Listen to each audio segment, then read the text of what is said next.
You already know how this story ends. You clicked on this video because you wanted to see Steven Seagal get humiliated. You wanted to watch someone deflate that famous ego, puncture that legendary arrogance, bring down a man who has spent decades claiming to be untouchable. You came here for satisfaction, for justice, for the pleasure of watching someone you probably do not like receive exactly what you think he deserves. I understand. I am not judging you, but I am going to ask you to do something difficult. I am going to ask you to see Steven Seagal as a human being. Not the caricature he has become. Not the punchline. Not the collection of exaggerated claims and awkward interviews and questionable behavior. A human being, with fears and wounds and a desperate need to be seen as powerful that might tell us something about the pain underneath. Can you do that? Can you hold space for both the satisfaction you came for and the compassion that might transform this story into something more than entertainment? If you can, then what I am about to tell you will give you more than you expected. Not just the humiliation of an arrogant man, but the tragedy of why he became arrogant in the first place. And perhaps, if we are lucky, a glimpse of what he could have been if things had gone differently. This story did not happen. I need to tell you that clearly. Bruce Lee died in 1973. Steven Seagal was 21 years old that year, living in Japan, studying Aikido, not yet the movie star he would become. There is no evidence they ever met. No documentation. No witnesses. But here is what I know about both men. I know that Bruce Lee attracted challengers the way honey attracts flies. I know that Steven Seagal has spent his entire career claiming abilities and encounters that cannot be verified. And I know that the martial arts world of the early 1970s was small enough that their paths could have crossed, even if history did not record it. So consider this story a possibility. A what if. A window into what might have happened if the most genuine martial artist of his generation had encountered one of the most complicated. Come with me to a dojo in Los Angeles, 1972. Come watch a young man's smirk disappear. And try, if you can, to see the wounded child behind the arrogant mask. He was 20 years old and he was already insufferable. That is not a judgment. That is simply what everyone who knew Steven Seagal in 1972 would tell you if you asked. He had returned from Japan with a black belt in Aikido, a Japanese wife, and a certainty about his own abilities that seemed to have no ceiling. He spoke of training with masters whose names he dropped like weapons. He claimed techniques that witnesses could never quite verify. He carried himself with the absolute confidence of a man who had never been truly tested and therefore believed he never could be. I want you to understand something about this kind of arrogance. It does not come from strength. It comes from terror. Somewhere deep inside Steven Seagal, in places he would never acknowledge and possibly could not access, there was a boy who felt powerless. A child who had been made to feel small. And that child had built an elaborate fortress of superiority to ensure he would never feel that way again. This is not an excuse. It is an explanation. And understanding the explanation might help you see what happened next as something more than simple comeuppance. The dojo where it happened was not famous. A small training space in a strip mall, run by a Korean instructor who taught Hapkido to students who could not afford the prestigious schools. Bruce Lee sometimes visited such places, seeking sparring partners, testing his methods against different styles, always learning, always questioning, always growing. On this particular evening, he had come to work with the instructor, an old friend who shared his philosophy of practical combat over traditional forms. They had been training for perhaps an hour when the door opened and a young American walked in. Tall, broad-shouldered, moving with the exaggerated fluidity of someone who has studied a soft style and wants everyone to know it. His eyes swept the room with the assessment of a predator entering new territory, cataloging threats, dismissing weaknesses. Those eyes found Bruce Lee, and Steven Seagal smirked. I need you to see this smirk clearly. It was not a smile. It was not amusement. It was the expression of a man who has already decided he is superior and is simply waiting for the world to confirm what he already knows. It was the look of someone who saw a small Asian man in simple clothing and immediately categorized him as no threat, no challenge, no one worth respecting. He did not recognize Bruce Lee. This is important. In 1972, Bruce Lee was famous in martial arts circles, But Enter the Dragon had not yet been released. To a young American who had spent years in Japan focused entirely on his own training, Bruce Lee might have been just another face, another small man in a world that Seagal had already decided he dominated. "You train here?" Seagal asked, and his voice carried the condescension of someone addressing an inferior. The Korean instructor started to speak, to make introductions, but Bruce raised a hand slightly. He was curious. He had seen this type before many times. The young men who had learned something and concluded they had learned everything. The martial artists who had mastered techniques and believed they had mastered combat. The egos wrapped in black belts, waiting to be unwrapped. "Sometimes," Bruce said. His voice was mild, unremarkable, giving nothing away. "What style?" "No style." Seagal's smirk deepened. "No style? What does that mean?" "Everyone has a style. Everyone trains in something. I train in everything, and therefore in nothing specific." Bruce's eyes met Seagal's directly, and something in that gaze should have warned the younger man. But Seagal was not looking carefully. Seagal was not seeing. He was only waiting to speak. "That sounds like something someone says when they haven't mastered anything," Seagal said. "Real martial artists commit to a path. They dedicate themselves to a tradition. This no-style thing sounds like an excuse for being a dabbler." The Korean instructor winced visibly.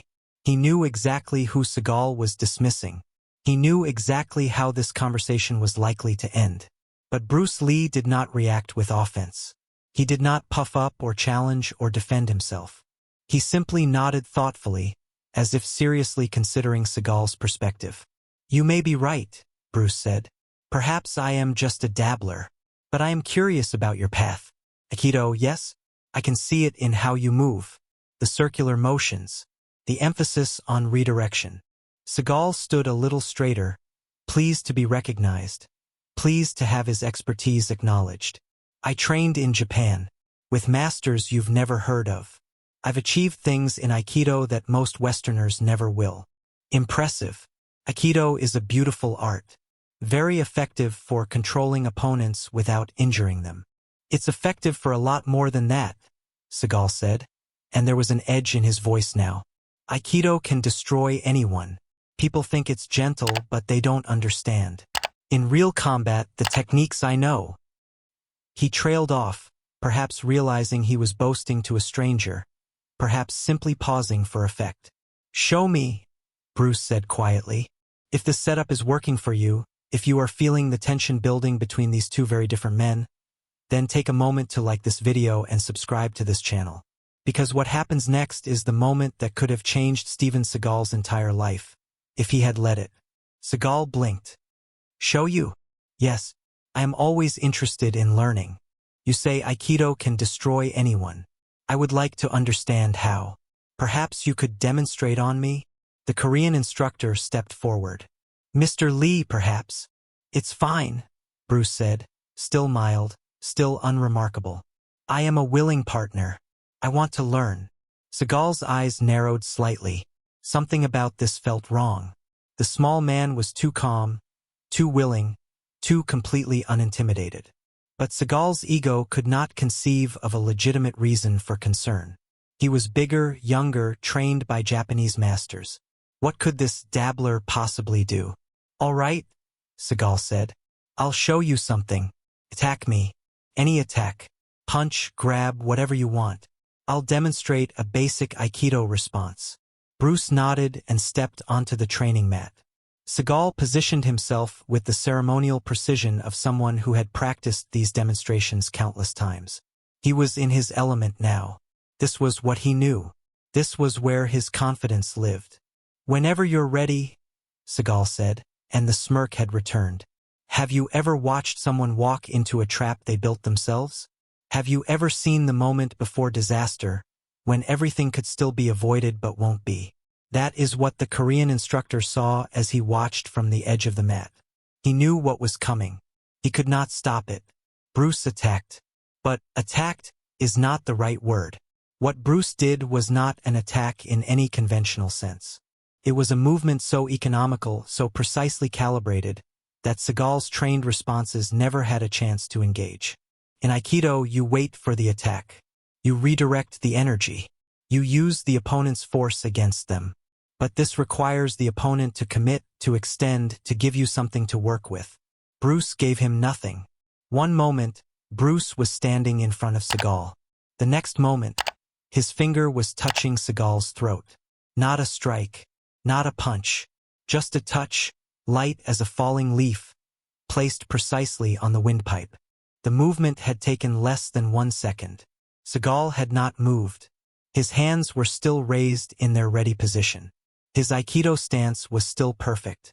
But none of it had mattered because the attack had arrived before his defenses could recognize it as an attack. That was one option, Bruce said calmly, withdrawing his hand. Would you like to try again? The smirk was gone. In its place was something Seagal rarely felt and never showed: confusion. His techniques were designed to handle attacks. But what had just happened was not an attack in any way his training recognized. It was something else.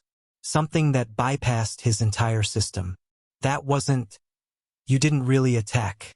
You just touched me." In a real fight, that touch would have collapsed your windpipe. You would be on the ground, unable to breathe, dying within minutes. Bruce's voice remained conversational, educational, entirely without aggression. But you are right. Perhaps that was not fair. Let us try again. This time, attack me. Show me how Aikido handles an incoming strike. Seagal's jaw tightened. He did not like being the attacker. Aikido was designed for defense, for response, for turning the opponent's energy back on itself. Attacking first felt wrong, felt like abandoning the principles he had been taught. But his pride would not let him back down. Not now. Not in front of this small man who had somehow touched his throat without him being able to respond.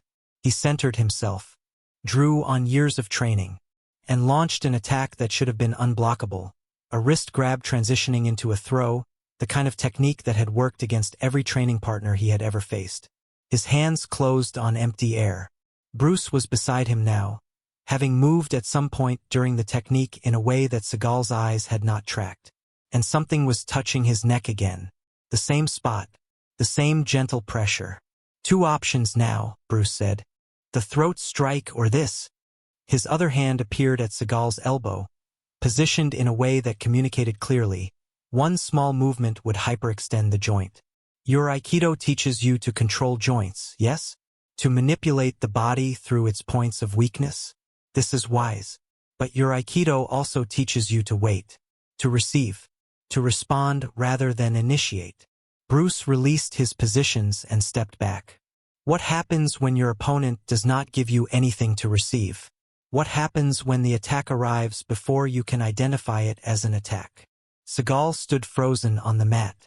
His mind was racing through everything he had been taught, searching for a response, a counter, something that would restore his sense of superiority.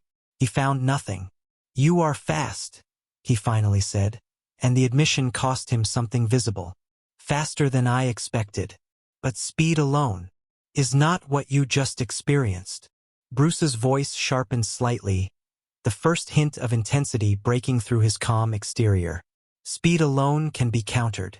What you experienced was not speed. It was timing. It was perception.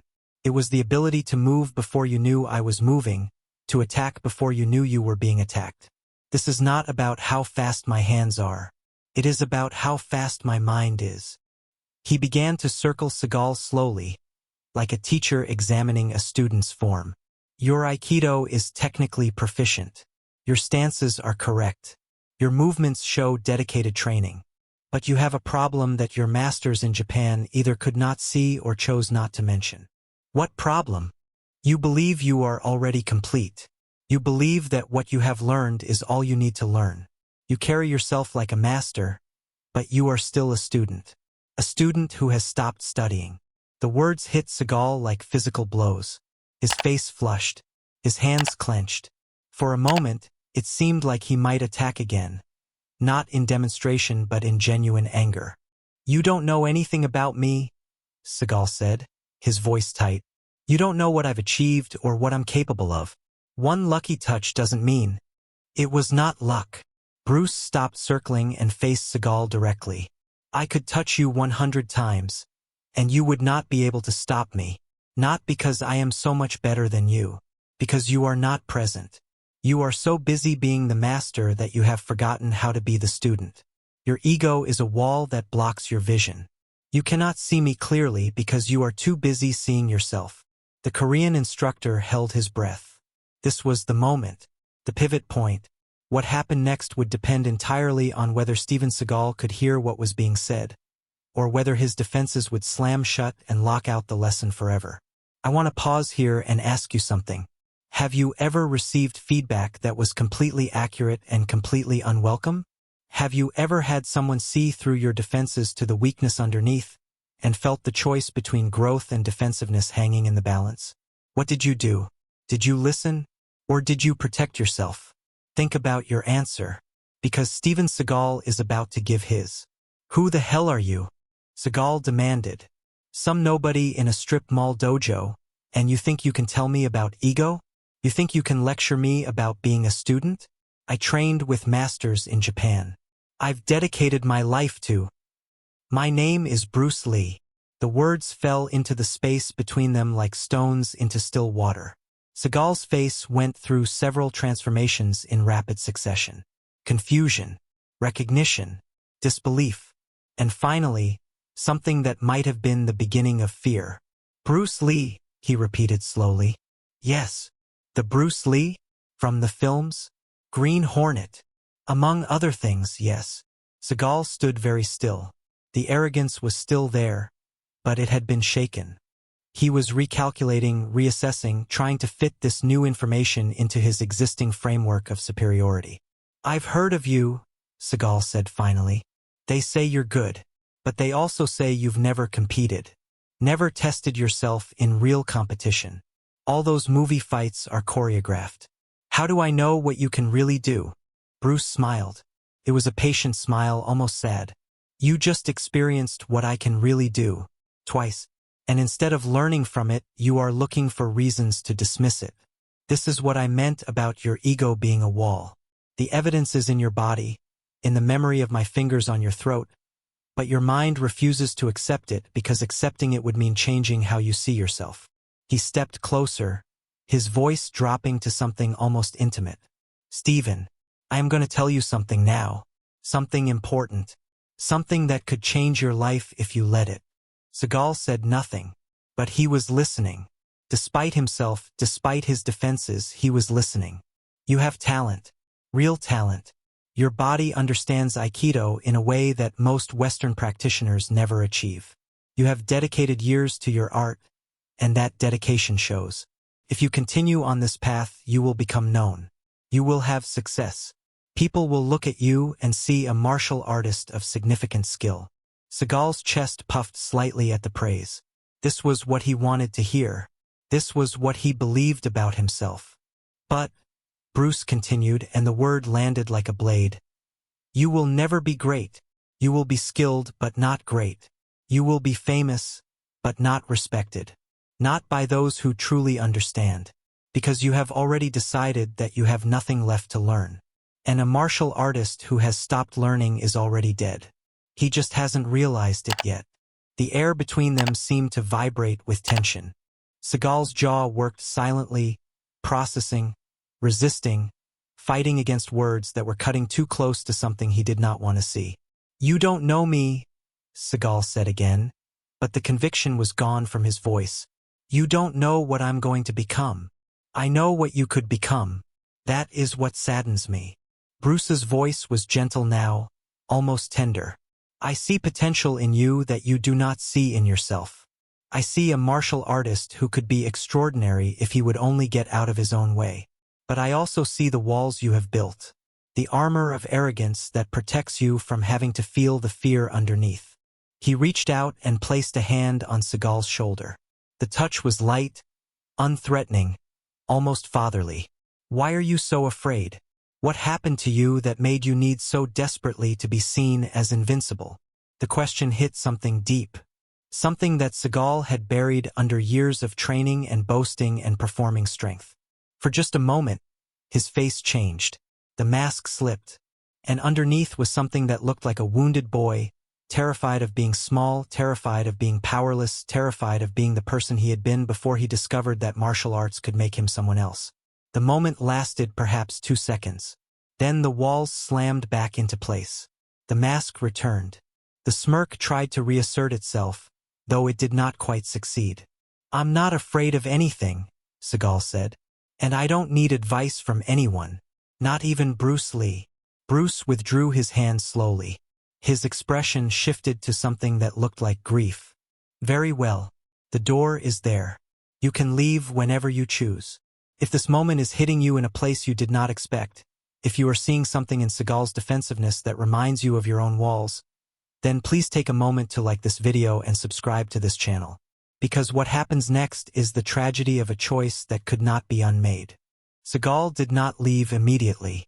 He stood on the mat, caught between his need to escape this uncomfortable confrontation and something else, some part of him that recognized he was standing at a crossroads. "What would you have taught me?" he asked finally. If I was willing to learn, what would you have taught me?" Bruce considered the question carefully. "I would have taught you to be empty, to approach each moment without preconceptions, without the need to prove yourself, without the armor that blocks your vision.